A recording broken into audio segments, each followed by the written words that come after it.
Hi, it's Monday. We are in the countdown. It's the 27th. We're 3 more days and then the daily vlog ends and I start doing something on a weekly basis. Today sees me going to a wool shop for more wool because, well, if I'd have been doing the same small warps that I was doing in the house, I probably could have got one more bolt of cloth out of it. But because I made a really long warp, I used up all my wool on the length, and in fact don't have enough to finish the length, let alone the weft, the horizontal part. So I got to go get more wool, and it's going to have to go on a credit card because I have some buffer on the credit card, but not the bank account. Well, it's not shoes, belts, purses, and that adorable top. And I'm not going to the hair salon. You noticed. Yeah, I do my own hair. Uh-huh.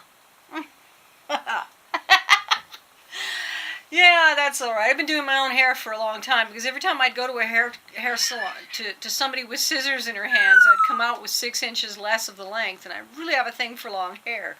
So it really bothered me. I know that the shave part makes it seem like I don't have a thing for long hair, but I've always felt like as long as I grow the back long, then I can do what I like with the front. That's where I can do all my styling. At the moment, I'm growing this out. I'm going to grow it all one length. See what that looks like. See how I like it. So today I have a topic. I'm starting to realize that for the first time in a long time, psychological tactic terms are being known by the general public. Advertisers in particular, and wealthy capitalists in general have been using psychological techniques on the population at large for a very long time. As long as they've been able to learn one. If they learn one, they'll use it. I mean, ethics doesn't bear into this. You get to manipulate people. But nobody's really been aware of it, especially in America. Canadians a little more so because we were taught right in school to look for these things. We have ads on TV that warn us to look for these things. So our culture is subtly different in the sense that we are more resistant. Yeah, I'm adjusting the tripod. We are a little more resistant here in Canada to the kind of manipulative tactics that can cause you to corrupt an entire election without actually breaking the law. One of them, for instance, dog whistling. Now, you've probably heard the term. I don't know if you've looked it up yet. I finally looked it up to get it clear in my head what it means. And you don't have to look it up because I'm going to tell you. Dog whistling is a political messaging employing coded language that appears to mean one thing to the general population, but has a different or more specific meaning for a targeted subgroup. The analogy is that, you blow a whistle that only your dog can hear. Nobody else knows you're calling your dog. They see you blowing a whistle, but they don't know that it's also calling your dog. They can't hear that part. They just see you doing something. So, for instance, when you say that, it's hard for me to give an example. There's examples on YouTube. But it's one of the ways, for instance, using a phrase like "Make America Great Again."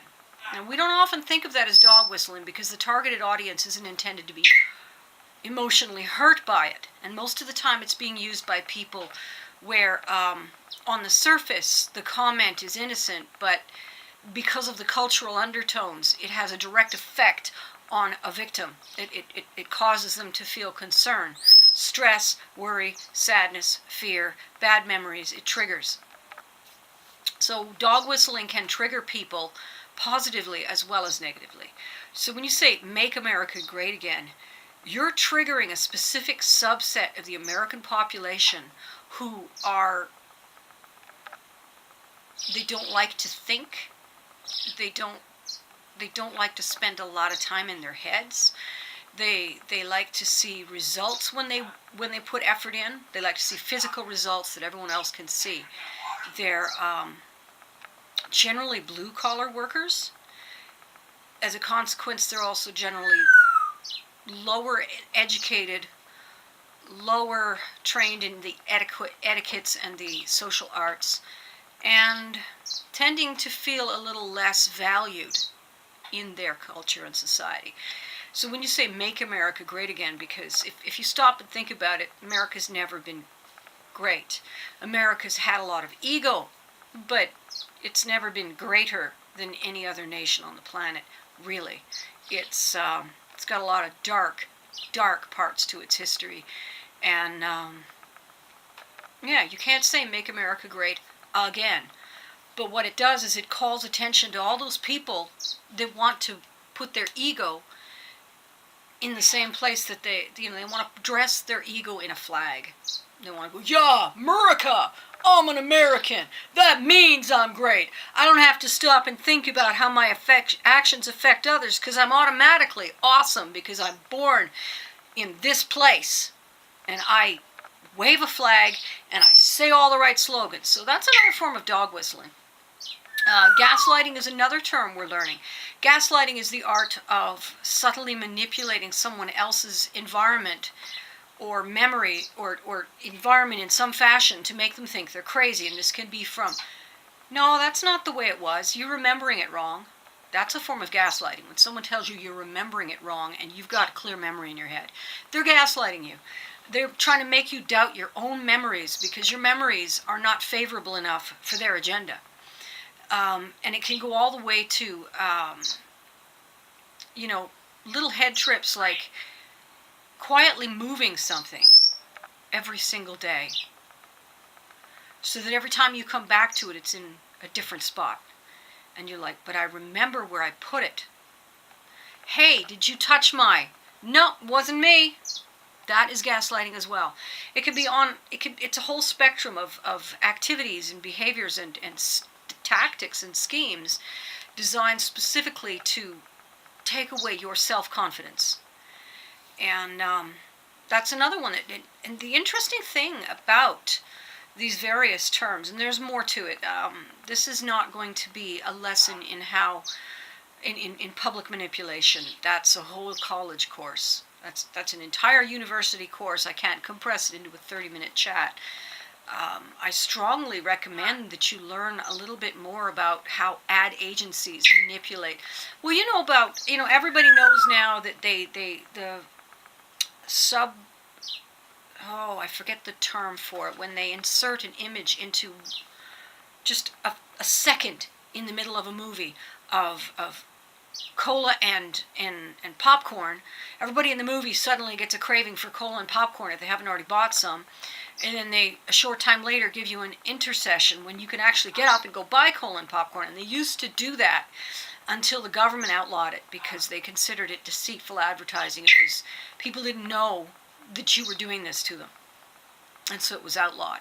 Because there used to be a time when the government was more concerned about our needs than the corporation's needs. Now, if they were to do that, the corporation would be like, but we'll have to fire people and then there'll be people without jobs and we're such important job creators. And so then the government's like, oh, gee, we can't do anything to hurt their profits because jobs, which I don't think that the numbers bear out that actually there's a direct relationship. That's that trickle-down theory of economics. And that concept has been going around a long time. Make the rich people richer. They'll hire more poor people. We'll have less poor people because there'll be jobs. In point of fact, the rich people somehow manage not to hire more poor people. What they do is they hire their expensive buddies instead of the poor people. It's like, oh, well, I could only afford to get Snotty Mary over there in the corner to shell my peanuts, and she's always got allergies and she's always snotting all over my peanuts and I don't like it, but that's all I could afford to hire, so I hired Mary. And now all of a sudden I'm making enough money, I can hire Joe over there at twice the price. And Joe understands how to use a Kleenex, and Joe is a member of my social class. In fact, he's the nephew to my cousin's sister-in-law. And so they started hiring each other for inflated rates. That's what they do with the extra profit. They promote their family first. And by the time their high maintenance families are done being served, there just isn't that much money for your lowly working class stiffs who are still standing in line at the unemployment office. So the trickle-down theory of economics, that's been posited since at least the 1700s, ever since industry started taking over society. Like, no, make the rich man rich. He'll have more to spread around, and actually, when you take a look at the actual numbers and the actual events happening in different countries, the experiments run by various societies, it turns out that when you make the poor man richer, he spreads it around. He doesn't hang on to it. He spreads it around. He goes, oh, look, I don't have to buy at Walmart anymore. I could buy at the farmer's market because I have more income. And now I have the money to go and spend on people in my city, to spend on my local economy. And, oh, look, I can get a new car. Oh, look, I could have some more clothes. Oh, look, I don't have to economize this. Oh, look, I can share this. I can sell this. I can stimulate my economy. And when you have 100,000 people stimulating the economy $5 at a time, that's $500,000 of stimulus. But you give twice that to a rich man, you'd be lucky to get $200,000 worth of stimulus out of that investment. He's going to spend way too much of it on way too little. He's not going to economize. He's not going to go. He's not going to go for the best deals. He's not going to go for the most politically effective deals. He's going to go for the stuff that makes him feel richer, that the stuff that's going to stroke his ego. He's going to be buying the Fabergé eggs and the Tiffany windows. He's not going to be buying your daughter's hand-knitted scarves at the farmer's market, He's not going to be buying your embroidery. He's not going to be supporting you on Patreon, generally speaking. That's the middle class and the working class that do that, not the wealthy, moneyed class. You don't get that wealthy by giving it away. So, what's interesting about the fact that Americans are now becoming literate in the tactics of crowd manipulation is that they're hurling it at each other. They're not recognizing that they as a class are having it done to them. Instead, they're just pointing at each other going, you're dog whistling. No, you're dog whistling.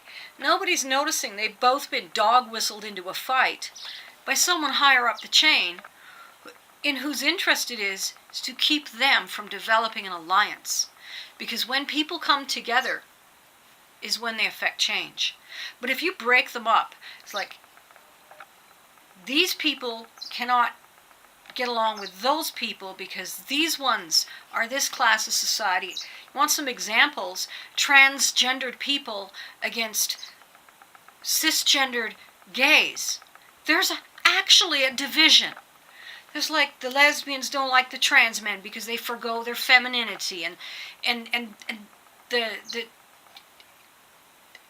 I don't know enough about it, but you've got blacks against whites, you've got parents against children, you've got us divided along race, you've got us divided along income, you've got us divided along faith, you've got us divided along neighborhoods, sports teams, gender, sexuality,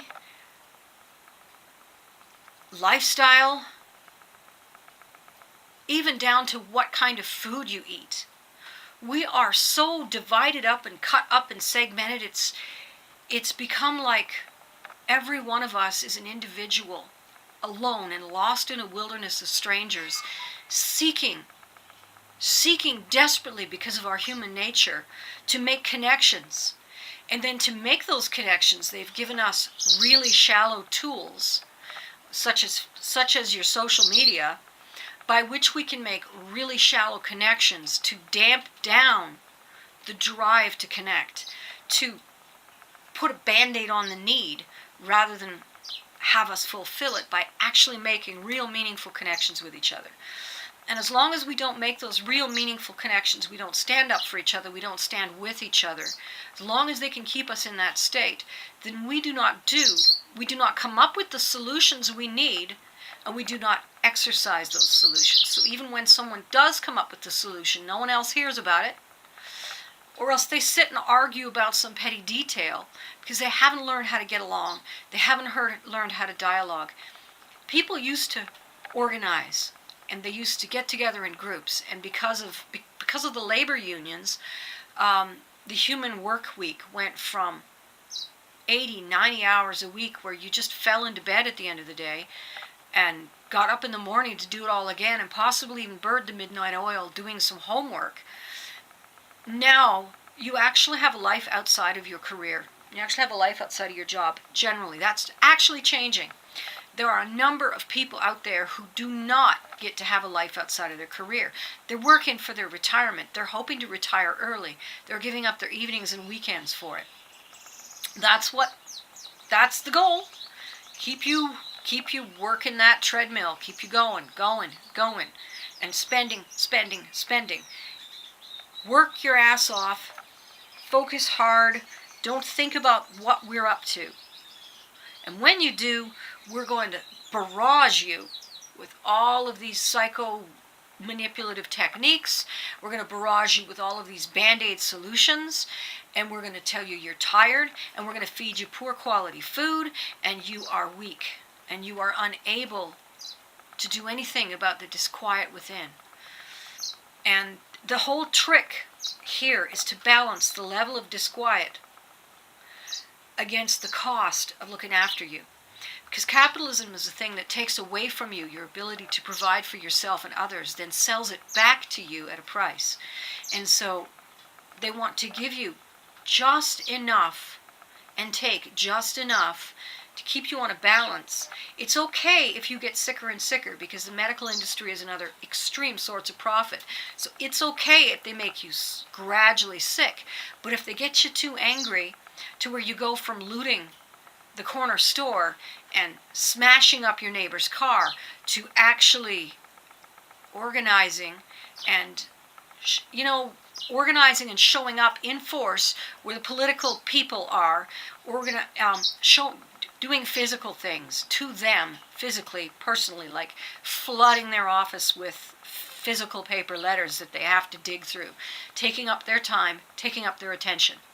That's one of the ways you can change the politics.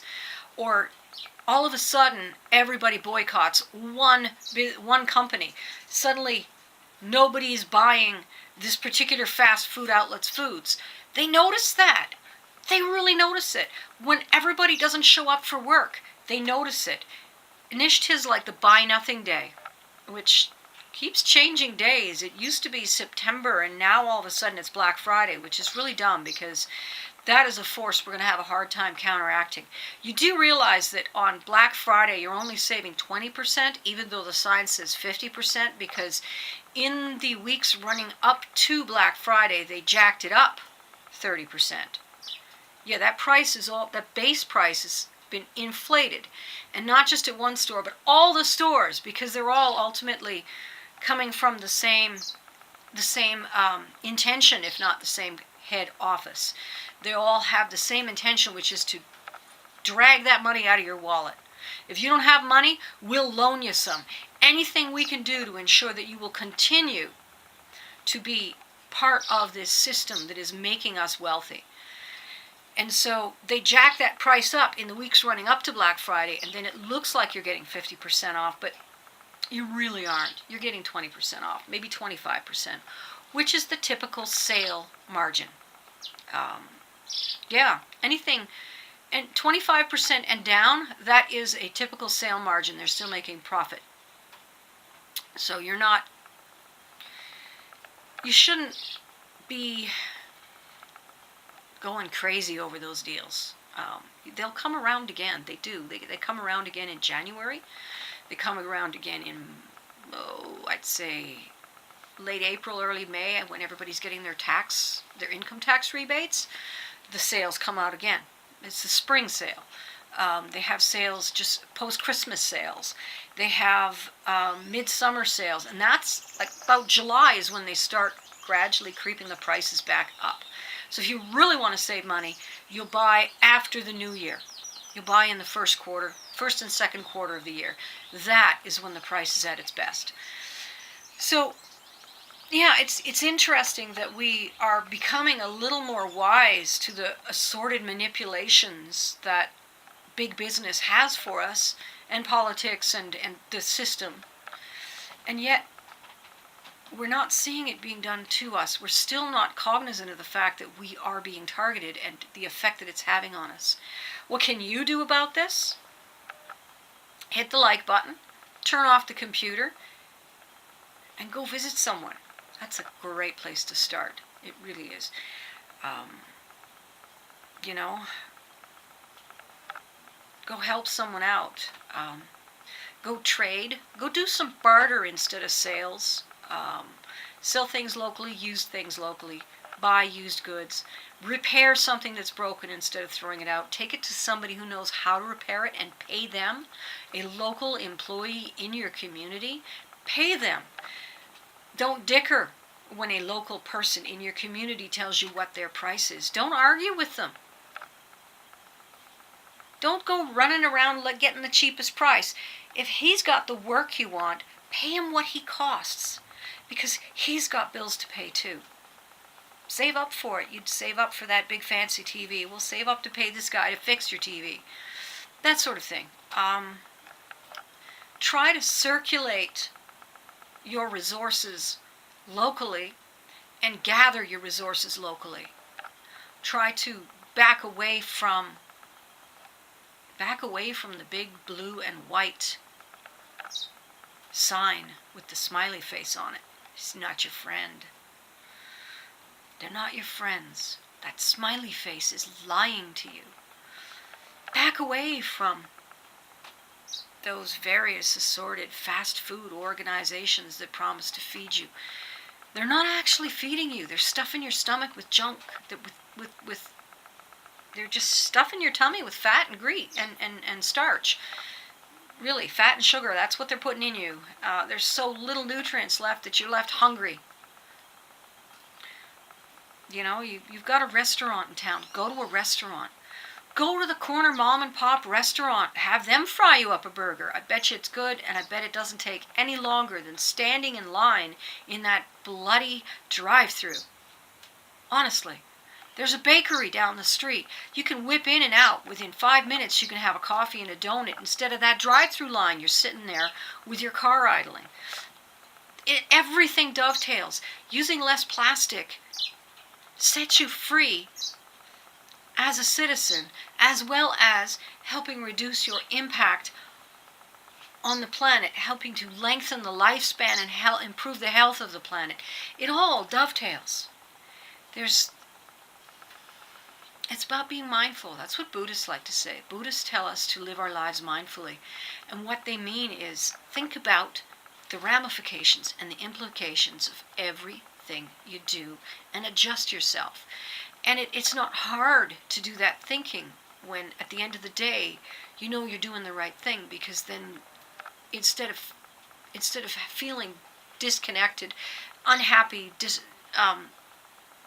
at odds with what you should do and what you are doing, you actually stop and think, yeah, I did do that, and well, you know, maybe I can't do that, and I can't do everything, but if I can, I will, and for now, I'm doing that other thing. I'm doing these things, and at some point in time, I'm going to do that thing, because you know these are the things to do, and if you don't know what they are, you know, the internet is amazing that way.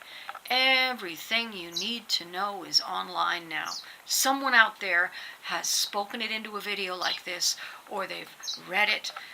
Videos are really nice because you can put them on just like a podcast or an audiobook, and you can absorb that information while doing something else. A lot of the time, I mean, the whole time I was in the bus yesterday, I think I was working 6 hours on that warp. I was learning about the industrial age, the history of the industrial age, how people treated each other, how they lived, what they ate, how much they earned, what the forces were that came together to affect them.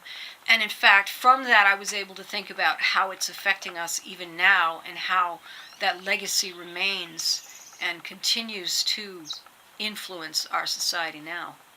So, you can learn these things while you're sweeping the floor, uh, loading the dishwasher, raking your leaves.